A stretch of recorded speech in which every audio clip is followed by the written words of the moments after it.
you were saying mechanics is one of the things that really draws people to games. If you look back in the history of Halo and you think, what is your favorite Halo title? And I know a lot of people say Halo 3, but a lot of people, including myself, will also say Halo 2 is their favorite Halo title. Halo 2 is amazing, okay? And one of the main reasons why Halo 2 is amazing is because of those deep mechanics. And these mechanics were necessary mechanics. Like, these separated a new player from an advanced player. If you didn't know how to BXR, if you didn't know how to BXB, who are you? You're a nobody. You know what I mean? Like, you'll get messed up. And the double shot with the BR was super crucial too. Maybe not as necessary, but if you knew how to do it, it was what separated the highest level teams from the high level teams. Exactly. Right.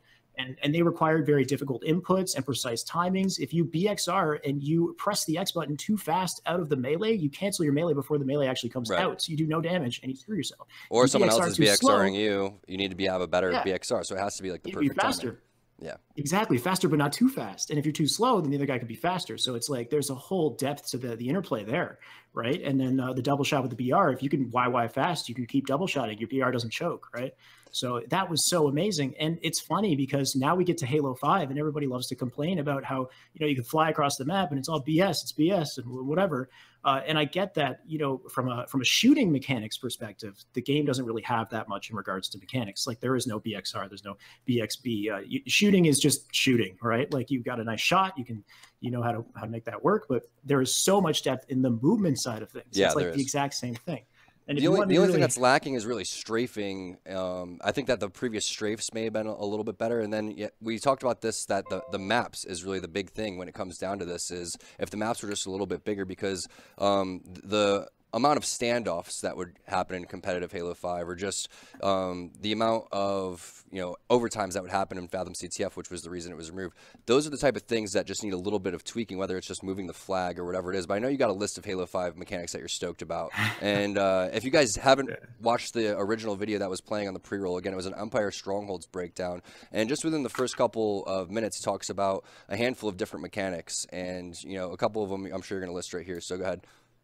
Yeah, and just as you were saying, though, like, from a strategic perspective, Halo 5 is complex and harder to follow. And it's not as much of a setup style gameplay as you'd recognize in the classic Halos. It is more momentum-based and collapsing and rotating, and it's very fast-paced. But anyway, like you were saying, mechanics-wise, so I've split this up. I've gone 100% nerd mode here, okay? I've split it to core mechanics. These are things that you have to know. If you don't know this stuff, then you can't be a pro.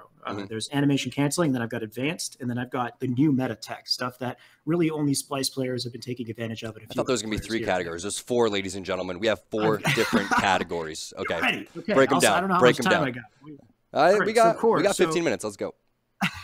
So for core, you got crouch jump, and crouch jump has been in every Halo. We understand that's important. You lift your legs up, you can jump up higher surfaces. In classic Halo, that was the difference between making your jump and not making your jump. In this game, it's the difference between having faster momentum and stopping your momentum by clambering instead, right? Right.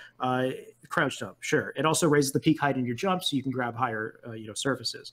The slide jump is another jump as well that's actually necessary. So slide jump, it doesn't really get you very much farther, but it maintains your momentum. And if you jump out of a slide, your reticle instantly pops up so you can fire a shot. If you jump out of a sprint, then you have a fat ass reticle and you can't shoot anybody conveniently. So you want to slide jump so you instantly bring up the reticle. Thrust slide. Everybody knows how to thrust slide. It's a core mechanic. It propels you across the map. You burn an earlier thrust. You bring up your weapon earlier to fire some shots and get across the map quickly. But the thrust slide, you could be punished super hard. You got to be aware of the ground in front of you. You can't just thrust slide from basement through basement window and grab the camo. There's like a turd on the floor or something that like a lip that you're going to bounce off of. It's going to interrupt your thrust slide and you'll fall to trenches. So you have to be smart about sure what maps you're playing. Who's not picking up the poop on the map? But sorry, basement window on rig. It's not. It's a lip on the floor. I'm just trying to be funny. Whatever. No, I get you. And then you got the stabilized jump, and the stabilized jump is going to take you slightly higher than a crouch jump. And if you activate it out of a sprint, you're going to go slightly higher than that. So you got to know the areas where you want to go for a stabilized jump. These are core. If you can't do any of those things, then you're a nobody. Okay. Animation canceling. Now, we talked about animation canceling in Halo 2. That happens all the time. When you're doing a BXR, you're canceling your melee with a reload animation so that you can shoot. You're canceling your reload animation with a shot. In this, you've got YY. And YY doesn't affect the speed that you can shoot, but it affects the speed that you can sprint. If you toss a nade and press the Y button, instantaneously after you press the Y button, you can sprint again. So knowing that, you just sprint around maps and toss nades and be way faster. You can also nade clamber, meaning that you can toss a nade, cancel a nade animation with a clamber to get up to surfaces more quickly. And those are animation cancels that you need to know.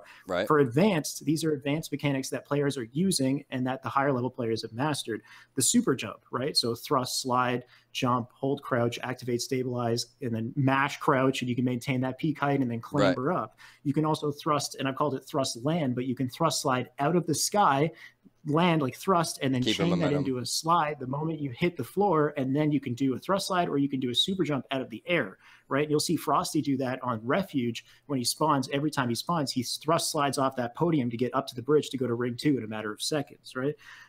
You've got slide jumping down slopes, which not many people do, and it's inconsistent. I see Shotsy go for it sometimes, but if you time a slide perfectly at the peak of a slope and jump, you can get slightly more distance.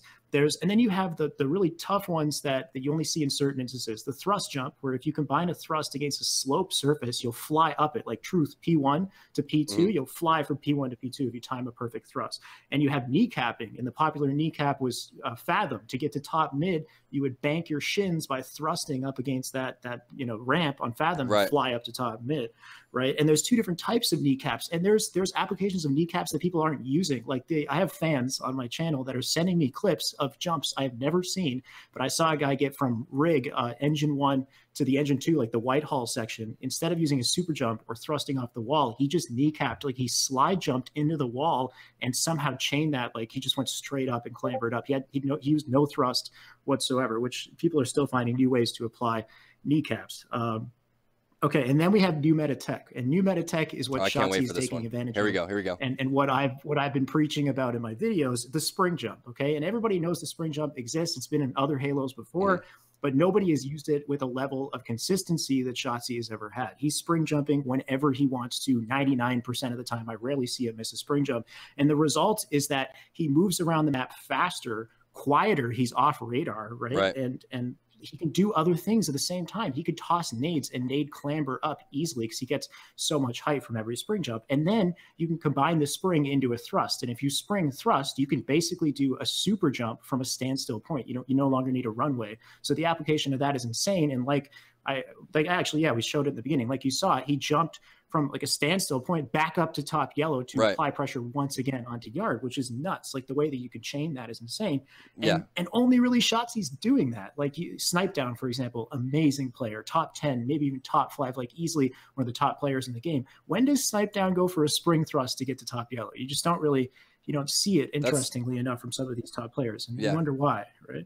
Well, the thing is what you're talking. Oh, there's more. There's more. One more. It's the last one. A lot of players are clambering up and then immediately dropping back down from the clamber, but specifically doing it so that they can clamber right back up once again. So it's like a fake out mechanic where they're playing with the ledge. But that's essentially it. I'll close my. I love the list.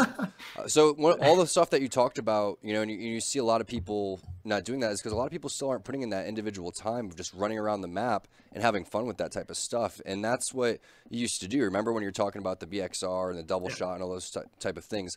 That's what makes a great Halo game great. And that's one of the really great highlights in Halo 5 that not a big fan of the Spartan Charge and Ground Pound, so I'm really glad that those things were taken out. But I do like Auto Stabilize. I do like Thrust. I think that there could be places for that. Sprint, the conversation is still up for grabs for all that type of stuff. But you do see a lot of awesome things being implemented. But those type of things have to take tons and tons of hours of practice. And once you master it, it doesn't look like anything to the average viewer, but to someone that plays the game and is looking for something to get their game to the next level, those are the things that are going to separate you, because you've already talked about this numerous times. This game is fast-paced, and if you can cut a couple of angles, if you can get to some place that another player is timing in their head how long it's going to take you to get to there, then that's where you get that advantage from, especially when we're talking about at the highest level. Yeah, no, I completely agree. And I think that, the abilities in this game at first glance, it seems like it's a get out jail free card. It makes things easier. But if you really take the time with it, I'd say it adds layers. And I agree that the Spartan Charge, the Ground Pound, they did more than they should have. Like as far as being, aggressive tools, they were way too much. But it was interesting how they also added to the movement mechanics in the game as well. Like you could do an extended Spartan Charge. You can do, they even discovered like a one-hit Spartan Charge right after they took it out, which was crazy as well. And anyway, and whether or not Sprint is viable is an interesting interesting aspect too, because I find that because there's so many mechanics in this game, it's somewhat overwhelming for a new player, and you're forced to either buy into the peripherals or claw your controller just to do mechanics that are so, you know, important. So I'm wondering if there's a way to evolve the franchise while removing sprint and without removing all the other abilities and having it kind of progress forward. It'd be interesting. Maybe adding elements of, you know, Halo 2 style mechanics, like BXR style things, or BXB or whatever. All the movement mechanics that you mentioned are amazing. And like you said, it would be cool to start thinking about in this processing phase of getting together for Halo Infinite, what that would look like to now have, you know, weapon glitches or whatever you want to call them, because I don't like the word glitches so much, because some things get patched when you use that word and people start throwing that word around too heavily. The weapon sliding in Gears of War, or the original Gears of War, I love that. That was sick, though. I love that. You know what I'm saying? So those are the type of things that I hope never get patched, because that just added that element that we're talking about in the game. That was a movement mechanic. So if we can see, and I don't have any ideas of what it would it be weird to bring back the BXR?